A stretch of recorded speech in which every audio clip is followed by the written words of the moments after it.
Welcome everyone, thanks for joining me on another adventure. As you can see from my surroundings, I'm in another cemetery, so that means, that's right, I'm doing another famous grave video. And this video will probably be my last famous grave video I will do for quite some time, at least for a little while, kind of back off a little bit from them. But don't get me wrong, I love doing these videos, I love doing these famous grave videos, but it's just a lot of time and research to do these, and it is fun, but it's just very time consuming and takes a while to put out one video. But I wanted to get started by talking, coming to you from Cleveland, Ohio, at the grave of, you may have heard of Jeff Bezos, richest man, and Bill Gates and people like that. Well, here's one guy that ended up being the richest man in the country long before any of those guys ever came into the picture. And I'll show you who that is right here. This is the final resting place of Mr. John D. Rockefeller. Look at the size of this monument. It's incredible. So a little history about Mr. Rockefeller. Mr. Rockefeller was, of course, in the big oil industry. He founded Standard Oil Company. Was almost at the verge of bankruptcy. He almost went bankrupt on his company. He was really struggling as a businessman. Then finally he struck a deal with the Commodore Cornelius Vanderbilt, who was a railroad tycoon, and struck a deal with him saying that, hey, if you supply my trains, and everything, I'll make it worth your while and everything. So Rockefeller made a promise that he could fill all of Vanderbilt's trains with his oil. So, and he kind of overpromised on that. But luckily for Mr. Rockefeller, it worked its way out, and he was able to supply every day with all his trains. So Rockefeller ended up going from almost not having enough oil to supply the trains to having more than enough to supply Vanderbilt's trains. And soon Rockefeller outgrew that contract and started jumping into another railroad industry. And that railroad industry was owned by Mr. Tom Scott. Mr. Scott, though, kind of took and wanted to form an alliance with Vanderbilt with the trains to get Rockefeller to do cheaper prices or whatever. Well, Rockefeller saw that, and he came up with a clever, great, brilliant plan to eliminate the trains once and for all by sending his oil through pipelines. So if he could remove it through his refinery business from here to there in his factories, why couldn't he send it across the country? So that's what he did. And it completely eliminated the trains and took a massive hit on the railroad industry, especially for Mr. Tom Scott, who it really affected him badly. And originally Tom Scott was like, well, I've still got a railroad up in Pennsylvania that, your pipeline don't reach. You still need me to supply that. Well, Rockefeller took and shut that refinery down, just closed it, just to be one step ahead of Mr. Scott, and ended up being devastating to him. You're probably saying to yourself, he's a ruthless businessman doing that. Well, yeah, he was ruthless, and there are things that he did back then, 1800s, that would, probably be illegal today. Like, back in the 1800s, there were no rules. It was run your business as you please. And doing what he did, he became the richest man in America for quite some time. If you're a fan of baseball, then you'll definitely know this next famous grave I'm going to visit. Here's the resting place of the only person to die during a baseball game, the only person to ever get killed by a pitch, was Raymond Johnson Chapman. He was a shortstop for the Cleveland Indians and died in 1920 when he was accidentally struck in the head by baseball against the New York Yankees by Carl Mays. And it sadly killed him. Of course, back in the early 1900s, 1920, they didn't use helmets at the time. They were just using, just old hats. They didn't have the helmets like they do today, which if they did, he would have still probably lived and got to finish out his baseball career. But you could see a lot of people have stopped by and left baseballs and hats for him. People have dropped off pennies as a sign of respect. I have dropped one off too. Don't know why people dropped off softballs, but he played baseball, not softball. See some catcher's glove.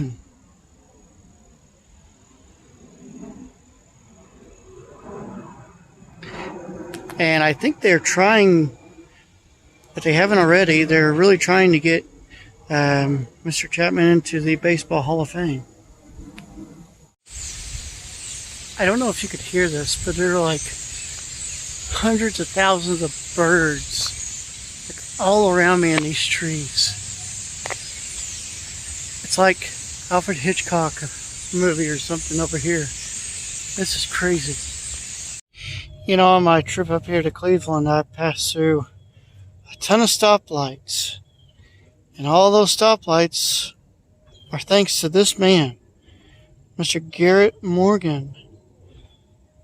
And he was the inventor of the modern stoplight, the red, yellow, green stoplight that we all see today. It's thanks to him that we have these. And he didn't just invent the stoplight. I think that's probably his most well-known thing.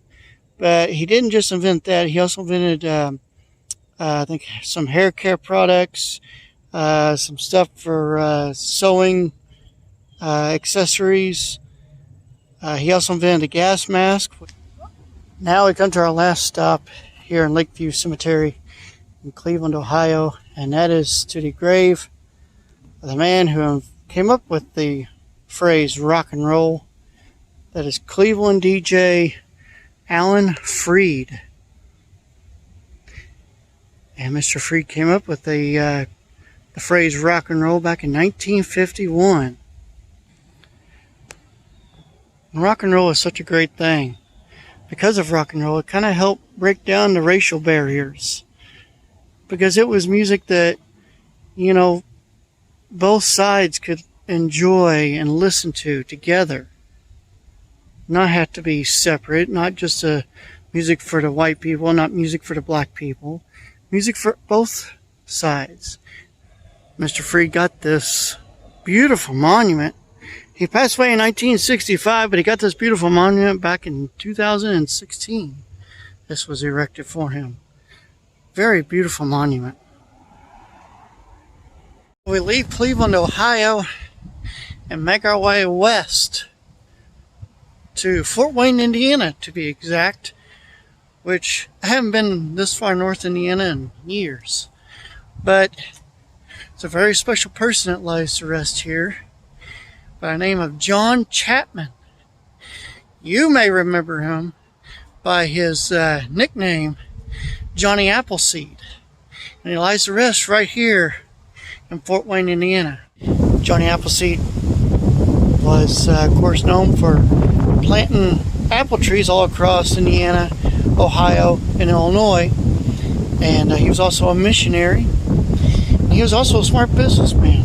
Moving ahead of the ways of westbound settlers, he purchased property and would carefully sow apple seeds and had seedlings available when settlers arrived. He would sell these trees for like 3 cents if you planted them, and 6.5 cents if he planted them for you. Now we move even further west Indiana to Warsaw, Indiana, and we come to this beautiful cemetery out here. And if you're like me, you probably grew up in church singing the old hymns and stuff like that. Well, you'll probably, if you knew a lot of the old hymns and stuff, you'll definitely recognize this next grave right here. Here is the resting place of hymn writer Mr. Virgil Brock.